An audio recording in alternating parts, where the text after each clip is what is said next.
അദ്ധ്യായം 114 അന്നാസ്. മക്കയിൽ അവതരിച്ചത്.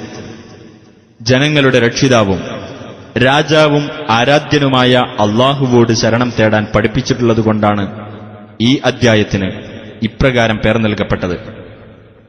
ബിസ്മില്ലാഹിർ റഹ്മാനിർ റഹീം. ഖുൽ അഊദു ബിറബ്ബിൻ നാസ്. പറയുക, മനുഷ്യരുടെ രക്ഷിതാവിനോട് ഞാൻ ശരണം തേടുന്നു.